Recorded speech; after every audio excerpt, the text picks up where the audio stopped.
본 영상은 투자 판단에 대한 참고용이며 모든 투자의 책임은 투자자 본인에게 있음을 알려드립니다. 특정 종목의 매수 또는 매도 추천이 아님을 다시 한번 강조합니다. 안녕하세요. 주식으로 세상의 흐름을 읽어보는 시간입니다. 여러분, 바로 어제 시장 분위기 기억나시나요? AI 랠리 이제 끝났다는 말이 공공연하게 나왔었죠. 그런데 말입니다. 하룻밤 사이에 모든 게 바뀌었습니다. 바로 마이크론 때문인데요. 오늘은 이 꺼져가던 불씨를 활활 타오르는 횃불로 만들어버린 이 극적인 반전, 그 속내를 들여다보고 우리 투자자들은 이제 뭘 해야 할지 그 전략까지 한번 같이 짜보겠습니다. 정말 오라클 쇼크 대단했죠.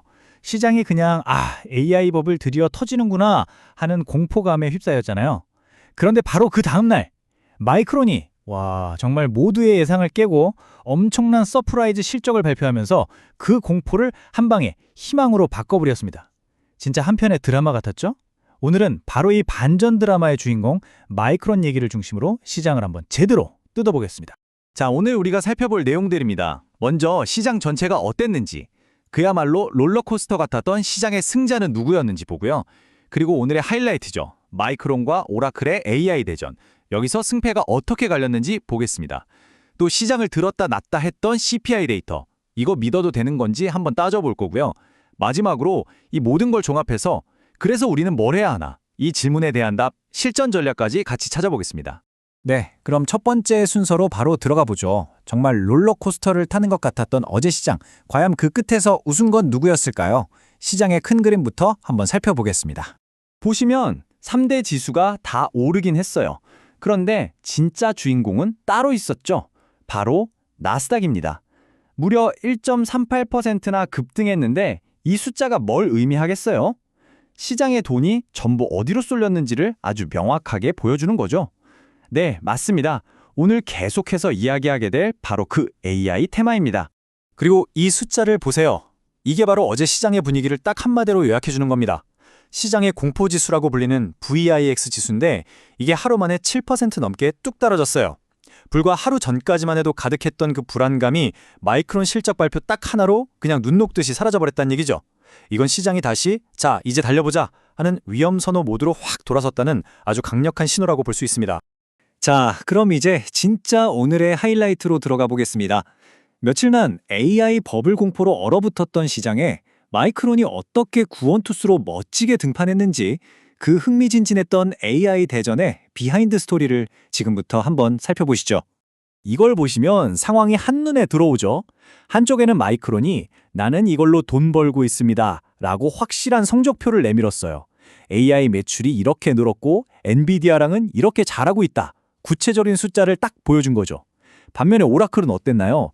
앞으로 잘 될 겁니다 라는 기대감은 있는데 당장은 늘어나는 빚, 그리고 AI로 어떻게 돈을 벌 건지에 대한 물음표가 가득했죠. 시장은요, 아주 냉정합니다. 결국은 말로만 하는 회사가 아니라 숫자로 보여주는 회사에 손을 들어준 겁니다. 월가의 반응은요, 뭐 말할 것도 없었죠. 대표적으로 모건 스탠리가 이런 말을 했어요. 우리가 마이크론을 과소평가했다. 이건 완전 게임 체인저다. 거의 항복 선언이나 다름없죠. 이 한마디가 중요한 게 이게 그냥 실적 잘 나왔네 이 정도 수준이 아니라 AI 산업 투자 다시 생각해야겠다 하고 시장의 분위기 자체를 완전히 바꿔놨다는 뜻이거든요. 그냥 말로만 그런 게 아니에요. 바로 행동으로 보여줬습니다. JP모건, 시티 같은 네로라 하는 투자은행들이 그냥 경쟁이라도 하듯이 목표 주가를 막 올려잡기 시작했어요. 특히 로젠블라트 같은 곳은 무려 $500라는 정말 파격적인 목표가를 제시했죠. HBM 메모리 공급 부족이 생각보다 훨씬 오래 갈 거라는 거예요. 월가가 마이크론의 미래를 얼마나 장밋빛으로 보고 있는지 이 숫자들만 봐도 그냥 느껴지지 않으세요? 자, 마이크론 얘기는 이쯤 하고요. 어제 시장을 마이크론만큼이나 뜨겁게 달궜던 또 하나의 이슈가 있었죠. 바로 인플레이션 데이터, CPI입니다. 발표된 숫자만 보면 와, 이거 완전 대박이다 싶었는데 과연 그 속을 들여다봐도 그렇게 완벽했을까요? 전문가들은 조금 다르게 보더라고요. 지금부터 그 속내를 한번 파헤쳐 보겠습니다. 처음에 11월 CPI 숫자가 딱 떴을 때 시장이 정말 환호성을 질렀습니다. 2.7%라니 시장 예상치가 3.1%였는데 이걸 한참이나 밑도는 숫자가 나온 거잖아요. 너무 뜨겁지도 차갑지도 않은 경제, 딱 좋은 골디락스라는 말이 절로 나왔죠. 이 숫자만 보면 이제 연중 금리 인하 진짜 얼마 안 남았다. 이런 기대감이 폭발할 수밖에 없었습니다. 그런데 말이죠. 제 20년 경험상 이렇게 너무 완벽하게 좋은 숫자가 나오면 일단 한번 의심부터 해봐야 합니다. 아니나 다를까 시장이 조금 진정되고 나니까 전문가들 사이에서 잠깐만, 이 CPI 데이터 뭔가 좀 이상한데? 하는 목소리가 나오기 시작한 거죠. 몇 가지 통계적인 함정이 숨어 있다는 분석이었습니다. 전문가들이 지적한 함정이 크게 세 가지였어요. 첫째, 정부 셧다운 때문에 데이터 수집이 좀 부실했을 수 있다. 둘째, 하필이면 연준 가장 큰 세일 기간인 블랙 프라이데이에 가격 조사를 해서 물가가 낮게 나왔을 수 있다는 거. 그리고 마지막으로 주거비가 너무 이례적으로, 그러니까 앞으로도 계속되기 힘들 정도로 많이 떨어졌다는 점입니다. 똑똑한 투자자들은 바로 이 지점들을 꿰뚫어 본 거죠.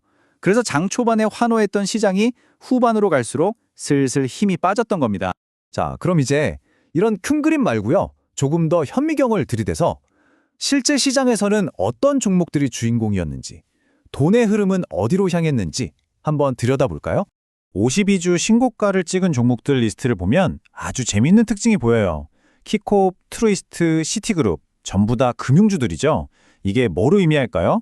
바로 시장이 CPI 데이터를 어떻게 해석했는지를 보여주는 겁니다. 아, 인플레이션 잡혔으니까 이제 곧 금리 내리겠네? 하는 기대감이 고스란히 금융주로 쏠린 거죠. 물론 모두가 잔치를 벌인 건 아닙니다. 반대로 52주 신저가를 기록한 종목들도 있었죠. 아이로봇이나 AMC 같은 종목들인데요. 시장 전체가 환호할 때도 이렇게 소외되는 곳은 반드시 있다는 것. 아무리 물이 들어와도 모든 배가 다 뜨는 건 아니라는 점은 우리가 꼭 기억해야 할 부분입니다.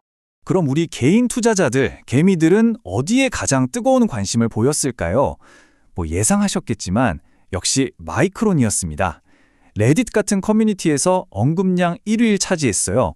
그 뒤를 엔비디아 그리고 나스닥 지수를 추종하는 QQQ가 바짝 쫓고 있는 걸 보면 아, 우리 개인 투자자들의 마음도 월가와 똑같이 AI와 반도체에 완전히 꽂혀 있구나 하는 걸 알 수 있죠. 자, 지금까지 시장의 흐름부터 뜨거웠던 종목들까지 쭉 훑어봤는데요.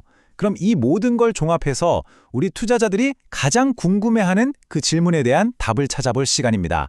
그래서 이제 우리는 어떻게 투자해야 할까? 본격적인 전략을 짜기 전에 시장의 건강 상태를 체크하는 체온계 같은 지표를 하나 볼게요. 하이힐드 스프레드라는 건데요. 말이 좀 어렵죠? 아주 쉽게 말해서 시장 참여자들이 얼마나 겁을 먹고 있는지를 나타내는 공포 측정기라고 생각하시면 돼요. 근데 이게 지금 굉장히 안정적인 수준을 유지하고 있습니다. 오라클 때문에 시장이 한번 휘청했는데도 이 지표가 끄떡없었다는 건요. 시장이 이번 AI 논란을 시스템 전체의 위기가 아니라 그냥 일부 기업의 해프닝 정도로 보고 있다는 아주 긍정적인 신호입니다. 혹시 하루하루 주가 움직임 때문에 마음이 불안하신 분 계신가요? 그럼 이 그림을 한번 보시죠. 이건 앞으로 AI 시장이 얼마나 커질지를 보여주는 건데요. 2030년이면 3조 달러, 우리 돈으로 거의 4천조 원에 가까운 어마어마한 시장이 될 거라는 전망입니다. 매년 30%씩 성장하는 시장이에요. 우리가 지금 보고 있는 이 단기적인 변동성은요, 이런 거대한 흐름 속에 있는 아주 작은 파도에 불과합니다. 현명한 투자자라면 작은 파도의 배가 흔들릴 게 아니라 이 거대한 조류의 방향을 봐야겠죠? 자, 그럼 오늘 내용을 우리 여러분들의 실제 투자에 도움이 되도록 딱 4가지 핵심 포인트로 정리해 드릴게요. 첫째, AI 테마는 아직 끝나지 않았습니다. 중요한 건 진짜 실적이 받쳐주느냐죠. 둘째, 발표되는 경제 데이터, 숫자 그대로 믿으면 안 됩니다. 그 뒤에 숨은 맥락을 읽을 줄 알아야 합니다. 셋째, 이런 변동성은 시장의 자연스러운 모습입니다. 파도가 무서워서 항구를 떠나지 못하면 안 되겠죠. 마지막으로, 그리고 가장 중요한 건데요. 아무리 좋아 보여도 한 곳에 올인하는 건 정말 위험합니다. 분산 투자는 선택이 아니라 필수입니다. 결국 투자의 성공과 실패는 딱 한 가지 선택에 달려있는 것 같아요. 매일매일 쏟아지는 시장의 시끄러운 소음에 휘둘릴 것인가, 아니면 묵묵히 성장하는 기업의 본질적인 가치, 즉 펀더멘털에 집중할 것인가. 오늘 시장을 보면서 이 질문을 스스로에게 한번 던져보시면 어떨까요? 네, 오늘 준비한 이야기는 여기까지입니다. 부디 여러분의 성공적인 투자 여정에 작은 도움이 되었으면 하는 바람입니다. 저희 분석이 마음에 드셨다면 구독과 좋아요로 응원 부탁드리고요. 저희는 더 유익한 내용으로 다시 찾아뵙겠습니다. 이상 주식으로 세상을 이해하는 시간이었습니다. 감사합니다.